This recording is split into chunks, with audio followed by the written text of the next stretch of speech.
정호승 씨가 쓴 내 인생에 힘이 되어준 한마디라는 책에 이러한 이야기가 있습니다. 어떤 학자가 하나님께 항변을 했습니다. 어떤 사람은 행복하고 어떤 사람은 불행합니까? 하나님이 살아계시는 데에 불공평합니다. 하나님이 그 말을 들으시고 그 학자를 요단강 건너편으로 데려갔습니다. 많은 사람들이 크고 작은 십자가를 지고 강을 건너고 있었습니다. 무게를 달아보아라. 그런데 학자가 그 십자가의 무게를 달아보았더니 신기하게도 크든지 작든지 십자가의 무게가 다 같았습니다. 하나님이 말씀하십니다. 어떤 사람은 무겁게 그 십자가를 지고 감으로 불행하고 또 어떤 사람들은 그 십자가를 품에 안고 감으로 행복하단다. 그 우화를 이야기하고 나서 저자는 이렇게 말합니다. 십자가에는 분명히 고난이 있다. 그러나 그 십자가에는 하나님의 사랑이 있는 것이다. 믿음으로 사는 우리들에게 모두 내 몫에 매인 십자가가 있습니다. 분명 어렵고 힘든 고난입니다. 그러나 우리는 그 무거운 십자가에 하나님의 사랑이 있다는 것을 알아야 합니다. 주님의 십자가는 사랑입니다. 그로 인하여 우리는 모두 죄와 죽음에서 구원받았습니다. 그 주님이 하나님의 자녀된 우리에게, 영적 신부된 우리에게 각각의 십자가를 줄 때 고난의 길이 틀림없지만 그러나 반드시 그 주시는 십자가에 주님의 사랑이 있습니다. 교계신문에서 읽었습니다. 교회 성장학을 연구하는 대부분의 학자들이 말합니다. 지금 한국 교회가 가장 큰 위기를 맞이하고 있다. 코로나19로 인하여 모이는 예배가 없어지므로 점점 더 낙심하는 교우들이 많아질 것이다. 그것은 마치 미국 교회가 예배당은 큰데 교인이 없어져가는 현상이 구체적으로 우리나라 교회에 이루어지고 있다는 것을 진단하면서 그 일을 위하여 각 교회는 대처하는 준비를 해야 된다는 의견을 내었습니다. 실제로 그러한 위기가 한국 교회 속에 있음이 분명합니다. 그러나 우리는 다시 믿음으로 생각을 해야 합니다. 코로나19는 죄에 대한 심판일 수도 있지만 교회와 그리스도인에게 주어진 십자가임에 틀림이 없습니다. 메고 지고 안고 가야 될 십자가입니다. 매우 힘듭니다. 어렵습니다. 그러나 그 코로나19에 하나님의 사랑이 분명히 있습니다. 그것을 보는 영적인 눈이 열리시기를 바라겠습니다. 개인적인 십자가가 있습니까? 질병일 수 있습니다. 경제적인 어려움일 수 있습니다. 가까이에 있는 사람일 수 있습니다. 맡겨진 사명일 수도 있습니다. 무겁고 힘듭니다. 그러나 그 모든 십자가에 하나님의 뜨거운 사랑이 있습니다. 바울과 바나바가 이고니온에서 복음을 전할 때입니다. 이방인들과 유대인들에게 돌을 들어 쳐서 죽었다고 떠매어 놓은 상태입니다. 죽음 앞에서는 고난을 당했습니다. 그러나 그곳에 어떤 일이 일어났습니까? 사도행전 14장 1절입니다. 이에 이고니온에서 두 사도가 함께 유대인의 회당에 들어가 말하니 유대와 헬라의 허다한 무리가 믿더라. 바울과 바나바의 복음 증거의 십자가는 수많은 사람들이 구원받는 주님의 사랑이었습니다. 왜 데마가 세상으로 가버렸습니까? 복음 증거의 십자가가 무겁다고만 생각했기 때문입니다. 세계와 국가가 모두 어렵습니다. 사회가 매우 힘이 듭니다. 교회가 위기에 있다임에 틀림이 없습니다. 개인적으로도 많은 십자가가 있을 것입니다. 그런데 그 십자가는 무겁고 힘든 것만이 아닙니다. 그 십자가에 주님의 뜨거운 사랑이 있습니다. 이때 그 사랑을 보는 영적인 눈을 환하게 열어젖히는 저와 여러분들이 되어져야 될 줄로 믿습니다. 시편 119편 71절입니다. 고난당하는 것이 내게 유익이라 이로 말미암아 내가 주의 율례들을 배우게 되었나이다. 그렇습니다. 십자가에는 소극적으로는 나의 신앙을 자라게 하는 하나님의 뜻이 있습니다. 적극적으로는 사람을 구원하고 세상을 하나님의 나라로 만드는 성령의 능력이 그 십자가 속에 있습니다. 우리 모두 오늘 이 시간 성령으로 다시 새롭게 되시기 바랍니다. 그것은 내 몫에 태인 모든 십자가에 주님의 사랑이 있다는 것입니다. 그러면 내 몫에 혹은 교회에 주어진 십자가에 주님의 사랑이 있다고 했는데 그 사랑이 구체적으로 무엇입니까? 하늘의 별을 언제 볼 수 있습니까? 환한 대낮에 볼 수 있습니까? 볼 수 없습니다. 밤이라도 검은 구름이 휩싸여 있으면 그 별을 볼 수 없습니다. 몇 해 전에 말레이시아의 한 해변에 간 적이 있습니다. 밤에 해변에 앉아서 하늘을 보았습니다. 별이 쏟아진다는 표현이 맞습니다.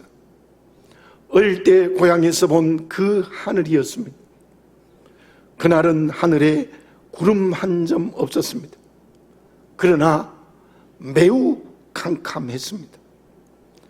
저는 아는 말이었지만은 공감이 가는 말이 생각이 났습니다. 하늘의 별은 캄캄할수록 더욱 빛난다는 말입니다. 너에게 그리고 교회에게 주는 십자가의 고난에 힘들고 어렵지만 사랑이 있다는 것이 무엇입니까? 1절 말씀을 읽어봅니다. 잉태하지 못하며 출산하지 못한 너는 노래할지어다. 상고를 겪지 못한 너는 외쳐 노래할지어다. 이는 홀로 된 여인의 자식이 남편 있는 자의 자식보다 많음이라 여호와께서 말씀하셨느니라. 노래할지어다. 외쳐 노래할지어다. 누가 외쳐 노래하고 누가 기쁜 노래를 부르는 것입니까? 잉태하지도 못하고 출산하지 못한 너는 기쁘고 즐겁게 노래하라는 하나님의 명령입니다. 말이 됩니까? 잉태하고 아기를 낳는 사람이 기뻐하며 노래하지 어떻게 아이를 낳지 못하는 사람이 그렇게 즐겁게 외쳐 노래하는 것입니까? 그 이유는 방금 읽은 1절 하반절에 있습니다. 홀로 된 여인이 남편이 있는 자보다 자식이 더 많아지기 때문이다. 본문의 말씀의 뜻이 무엇입니까? 우리의 이성적으로 이해되지 않는 이 말씀의 의미가 무엇이겠습니까? 본문의 너는 누구입니까? 잉태하지 못하고 출산하지 못한 너는 누구입니까? 본문의 배경을 알아야 합니다. 본문의 맥락에서는 그 너는 유대 백성들입니다. 바벨론으로 말미암아 나라가 멸망했습니다. 성전은 무너지고 예루살렘 성은 회파되어졌습니다. 종기한 자들은 모두 포로 잡혀가고 천한 사람들만 남았습니다. 그 유대 백성들은 마치 아기를 잉태치 못하고 출산지 못하는 여인의 모습처럼 되었습니다. 아무것도 할 수 없는 무력한 사람이 되어져 버렸습니다. 그런데 그 유대 백성들에게 하나님의 은혜가 역사되어집니다. 이제 하나님의 역사로 텅 빈 예루살렘 성에 많은 사람이 붐비게 될 것이라는 예언입니다. 무슨 말씀입니까? 유대 역사에서 가장 어둡고 캄캄한 때 하나님의 은혜로 역사하신다는 것입니다. 그것은 기적의 역사입니다. 남편 있는 여인보다 홀로 된 여인이 더 많은 아기를 가진 것과 같은 기적입니다. 이렇게 말할 수 있습니다. 내가 그리고 교회가 지는 십자가가 힘들고 어렵습니다. 힘들고 무거울수록 그 십자가에 하나님의 사랑의 은혜가 임재합니다. 다른 말로 표현하면 하나님의 기적의 역사가 이루어진다고 본문이 대답하고 있는 것입니다. 그것은 우리의 고난과 어려움이 클수록 하나님의 기적적인 역사가 캄캄한 밤에 비추는 별빛처럼 빛난다는 것입니다. 그런데 본문이 기원전 700년 전의 예언과 이루어짐으로 끝났다면 우리에게 아무런 의미가 없습니다. 그렇지 않습니다. 하나님의 은혜의 기적의 역사는 주님 오실 때까지 이루어집니다. 믿으시기 바랍니다. 그러므로 본문에는 이전으로 돌아가면 예루살렘 교회와 성도입니다. 지금까지의 모든 교회와 성도입니다. 그리고 주님 오실 때까지의 교회와 성도들입니다. 특히 저와 여러분들과 우리 교회가 본문의 너입니다. 갈라디아서 4장 20절이 본문의 말씀과 거의 똑같이 인용을 합니다. 기록된 바 잉태지 못한 자여 즐거워하라. 상고를 모르는 자여 소리질러 외치라. 이는 홀로 사는 자의 자녀가 남편 있는 자의 자녀보다 많음이라 하였으니, 바울은 갈라디아 교회가 바로 본문의 너라고 말씀하고 있습니다. 교회의 역사의 본문이 그대로 이루어졌습니다. 120명이 모인 예루살렘 교회로부터 지금까지 세계에 믿는 사람들이 얼마이며 교회가 얼마입니까? 주님 오실 때까지 예수 믿는 사람이 많아지는 부흥의 역사는 계속된다는 겁니다. 지금 코로나19로 교회와 성도들의 상황이 본문과 같습니다. 예배도 함께 모여 드리지 못합니다. 힘차게 찬송도 못합니다. 기도해도 모여서 기도드리지 못합니다. 참으로 캄캄한 밤입니다. 그래서 아기를 잉태치 못하고 낳지 못하는 것과 같습니다. 앞에서 말씀드린 것처럼 교인들이 낙심할까봐 걱정해야 하는 상황입니다. 실로 지금 한국교회, 우리 교회 그리스도인된 내가 그렇지 않습니까? 하나님의 음성을 들읍시다. 1절의 마지막에 어떤 말씀이 있습니까? 여호와께서 말씀하셨느니라. 전능하시고 정확하신 아버지 되시는 하나님의 말씀입니다. 믿으시기 바랍니다. 하나님의 은혜의 역사가 이때에 일어납니다. 기적의 역사가 일어납니다. 지난 주일에 말씀드렸습니다. 코로나19에 선하신 하나님의 뜻이 있다고 했습니다. 아무것도 아닌 것 같은 우리와 교회를 통하여 이 세상에 구원의 역사가 일어나게 된다는 겁니다. 그러므로 우리는 이 어두운 때 기쁘게 노래해야 됩니다. 즐겁게 하나님께 영광 돌리는 찬양을 해야 됩니다. 낙심하면 안 됩니다. 부정적인 생각에 빠져도 안 됩니다. 1절을 다시 봉독해 드립니다. 잉태하지 못하며 출산하지 못한 너는 노래할지어다. 상고를 겪지 못한 너는 외쳐 노래할지어다. 이는 홀로 된 여인의 자식이 남편 있는 이 자식보다 많음이라. 여호와께서 말씀하셨느니라. 다만 여기에서 우리가 알아야 될 것이 있습니다. 이렇게 어둡고 캄캄할 때 교회와 그리스도인이 된 우리의 믿음이 건강해야 됩니다. 병들면 안 됩니다. 라오디게아 교회처럼 영이 가난하고 병들면 안 됩니다. 에베소 교회처럼 처음 사랑을 버려도 안 됩니다. 교회 안에 이단이나 잘못된 신앙을 가져도 안 됩니다. 믿음의 공동체인 우리들의 믿음이 바르고 건강해야 합니다. 안디옥 교회처럼 되었으면 좋겠습니다. 교회의 성도들이 성령으로 그리스도의 한 몸이 되어 서로 사랑했습니다. 세상에서 빛과 소금, 그리스도의 향기와 편지가 되었습니다. 우리 교회 모든 성도들이 건강하고 바른 신앙을 가지시기를 바라겠습니다. 그때 아무리 힘들고 어려운 십자가가 있어도 그 십자가는 무거운 것이 아니라 하나님의 사랑이 됩니다. 그때 이 어렵고 힘든 때에 하나님께서는 도리어 더 큰 기적의 역사가 일어납니다. 교회가 부흥합니다. 개인의 모든 문제를 하나님이 해결해 주십니다. 막힌 길을 뚫어주십니다. 닫힌 문을 열어주십니다. 그때 우리들은 크게 외쳐 하나님을 찬양하게 됩니다.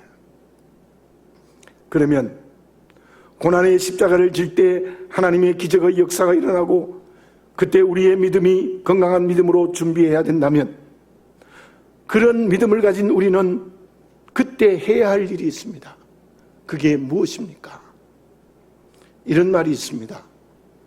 항구에 있는 배는 안전하지만 그것이 배를 만든 이유는 아니다.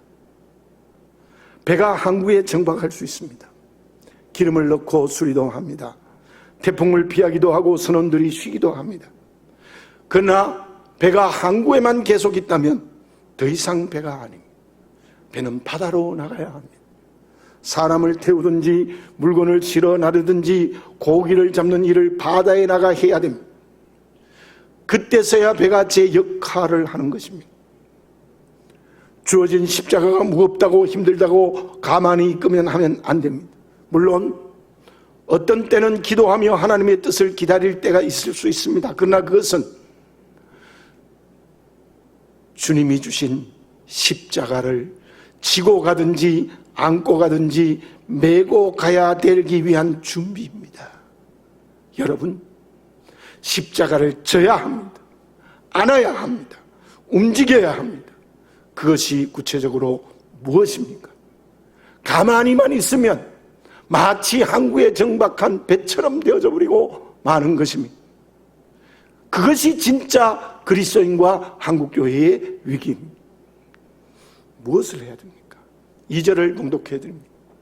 내 장막들을 넓히며 내 처소의 휘장을 아끼지 말고 널리 펴되 너의 줄을 길게 하며 너의 말뚝을 견고히 할지어다. 내 장막들을 넓히라. 문자적으로 보면 이러합니다. 오늘로 말하면 예배를 드릴 수 있는 장소를 크게 하라는 명령입니다. 휘장 즉 천막을 아끼지 말라는 것 역시 예배의 장소를 넓게 하여 그 바깥쪽에 천막 막을 치라는 명령입니다. 너의 줄을 길게 하고 너의 말뚝을 견고히 하라는 명령은 그 예배드리는 장소가 굳게 서라는 겁니다. 흔들리거나 무너지면 안 된다는 명령입니다. 그 말씀의 명령이 오늘 우리에게 주시는 뜻이 무엇입니까? 예배드리는 장소를 넓고 크게 하라는 명령입니까? 사람들이 많이 모여오면 그렇게 할 수도 있습니다. 그러나 이 명령의 진정한 뜻이 무엇입니까? 하나는 이러합니다. 말씀의 문맥으로 보면 이스라엘 사람들뿐만 아니라 이방 세계의 많은 사람들이 주님께 돌아오는 개심자의 행렬이 많아지기 때문에 예배드리는 장소가 넓어져야 한다는 것입니다. 그런 의미가 문맥에 있습니다. 그러나 본문이 주신 진짜 뜻이 무엇입니까? 그것은 먼저 믿는 우리의 마음의 장막틀을 넓혀야 합니다. 우리 마음에는 그리스도의 영인 성령이 살아계십니다. 그러면 우리의 마음의 장막틀을 좁히면 안 됩니다. 넓어져야 된다는 거예요. 누구는 되고 누구는 안 된다는 생각을 버려야 합니다. 그때 유다 백성들의 생각은 어떻습니까? 이방인은 하나님의 자녀가 될 자격이 없다는 겁니다. 하나님은 이 말씀에서 그 고정관념을 깨뜨리라고 하신 것입니다. 열방의 누구든지 하나님을 믿으면 하나님의 자녀가 된다는 것입니다. 오늘 우리에게 그러한 유대 백성이 되어 있지는 않습니까? 우리의 마음의 장막틀을 넓히고 휘장을 아끼지 않아야 합니다. 잘못된 고정관념에 매여 있지 않습니까? 그 고정관념에서 벗어나야 됩니다. 교회는 누구든지 올 수 있습니다. 그리고 하나님을 함께 아버지라 부르는 영적 가족이 될 수 있습니다. 그러기 위해서 우리 교회 안에 성도 간에 차별이 없어져야 됩니다. 물론 구별은 있을 수 있지만 하는 일이 다르기 때문에 결코 차별이 있어서는 안 됩니다. 진정 우리는 하나님의 자녀로서 평등해야 됩니다. 그러나 많은 교회들이 이 때문에 어려움을 겪고 이 때문에 세상의 비난의 손가락질을 받습니다. 우리 교회는 누구든지 와서 믿고 하나님의 자녀가 될 수 있도록 성령이 내 안에 살아계시는 우리의 마음의 장막틀을 넓히고 휘장을 아끼지 맙시다. 남녀노소 빈부귀천이 교회 안에서는 없어져야 됩니다. 그리고 더 나아가 적극적으로 열방의 모든 민족을 우리의 가슴에 품어야 됩니다. 늘 말로만 베트남 선교가 아니고 이렇게 베트남 민족을 우리 가슴에 품는 우리 성함교회가 되어야 된다는 거예요. 또 하나는 줄을 길게 하고 말뚝을 견고히 하는 것은 무엇을 말합니까? 장막이 부는 바람과 비에도 든든하게 서 있게 해야 합니다. 그것은 교회 공동체가 말씀 곧 진리에 굳게 서야 합니다. 사람이 많이 모이기 시작하면 말씀이 혼탁하고 분별이 없어질 가능성이 있습니다. 그러므로 우리 교회는 언제나 말씀 위에 굳게 서야 합니다. 어떤 이단의 세력이 틈타고 해서도 안 됩니다. 잘못된 교리를 용납해서도 안 됩니다. 특히 이때에 만연하고 있는 동성애를 찬성하면 안 됩니다. 다원주의, 누구든지 믿으면 구원받는다, 어떤 신이 여러 가지라고 말하는 다원주의 인정할 수 없습니다. 진정 우리가 모든 사람을 받아들이는 마음의 장막틀을 넓히는 교회가 되고, 그와 함께 교회가 진리 위에 굳게 서 있어야 합니다. 바리새인들을 봅시다. 그들은 자기만 바른 믿음의 길을 가고 있다고 생각했습니다. 그래서 그 이름처럼 우리만 구별된 하나님의 자녀라는 겁니다. 그리고 세리와 죄인과 창기는 성전 예배를 드릴 수 없게 했습니다. 그래서 그들은 안식일을 지킬 수 없었습니다. 그들이 말씀에 굳게 서 있었습니까? 예수님은 그들을 어떻게 말씀하셨습니까? 마태복음 23장 27절입니다. 화 있을진저 외식하는 서기관들과 바리새인들이여, 회칠한 무덤 같으니 겉으로는 아름답게 보이나 그 안에는 죽은 사람의 뼈와 모든 더러운 것이 가득하도다. 이 바리새인들은요, 겉은 경건했어요. 하루에 3번씩 기도하고 일주일에 2번씩 금식하고 안식일을 잘 지키고, 정말 우리가 배워야 될, 닮아가야 될 경건의 모습이 있었어요. 마치 회칠한 무덤과 같았다.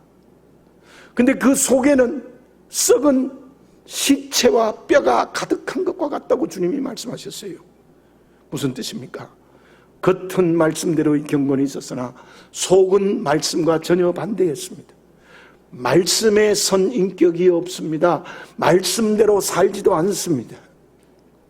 그것이 그때의 바리새인들이었습니다. 나는 오늘의 바리새인이 아닙니까? 그러나 주님은 어떠하셨습니까? 세리와 죄인 그리고 창기와도 친구가 되었습니다. 세리 마태를 주님이 제자로 삼았습니다. 음행한 여인의 죄를 용서하기도 하셨습니다. 죄인의 병을 치유해 주셨습니다. 그리고 이방 여인의 딸이 귀신 들린 것을 치유해 주셨습니다. 그리고 주님은 언제나 하나님의 말씀 위에 굳게 서셔서 하나님이면서도 그 일을 감당하셨습니다. 우리는 주님의 영적 신부입니다. 주님의 인격과 삶을 닮아야 합니다. 그 사람은 장막틀을 넓히고 휘장을 아끼지 않는 그리스도인입니다. 그리고 그 믿음이 굳게 서 있는 그릇입니다. 사랑하는 교우 여러분, 참으로 힘들고 어려운 때를 지나고 있습니다. 나와 우리 성함교회에 주어진 십자가가 있습니까? 물론 이 십자가를 말할 때 죄의 형벌을 받고 십자가라고 말하면 안 됩니다. 그게 아닌 나와 우리 교회에 주어진 십자가가 있습니까? 코로나19일 수 있습니다. 질병일 수 있습니다. 경제적 어려움일 수 있습니다. 사람과의 관계일 수 있습니다. 직장과 사업에서의 어려움일 수도 있습니다. 믿음 때문에 생기는 어려움, 또 특히 사명을 감당하는 길이 십자가입니다. 이때에 지고 가야 될 때입니다. 안고 가야 될 때입니다. 십자가를 버리면 안 됩니다. 십자가를 외면하면 안 됩니다. 왜냐하면 그 십자가에 주님의 뜨거운 사랑이 있습니다. 그 사랑은 이때 주님께서 성령을 통하여 놀라운 기적의 역사, 놀라운 부흥의 역사를 준비하시고 일으키신다는 것입니다. 믿으시기 바랍니다. 그때 우리는 어떻게 할까요? 내 안에 그리스도의 영인 성령이 계시는 우리의 마음의 장막터를 크게 넓히고 휘장을 아끼지 않아야 합니다. 그것이 모든 이웃과 열방을 가슴에 안는 것입니다. 그리고 그때 우리는 또 교회는 진리에 굳게 서야 합니다. 그러면 그때 어떤 결과가 주어집니까? 3절을 봉독해야 됩니다. 이는 내가 좌우로 퍼지며 내 자손은 열방을 얻으며 황폐한 성읍들을 사람이 살 곳이 되게 할 것입니다. 좌우로 퍼지며 내 자손은 열방을 얻는다는 말은 믿는 자의 숫자가 늘어난다는 뜻이죠. 대를 이어 그 믿는 자가 점점 더 많아지는 게 계속되어진다는 겁니다. 황폐한 성읍이 사람이 살 곳이 된다는 것은 영적 이스라엘은 저와 여러분들 우리들이 하나님의 축복을 받는다는 겁니다. 왜 하나님이 축복하실까요?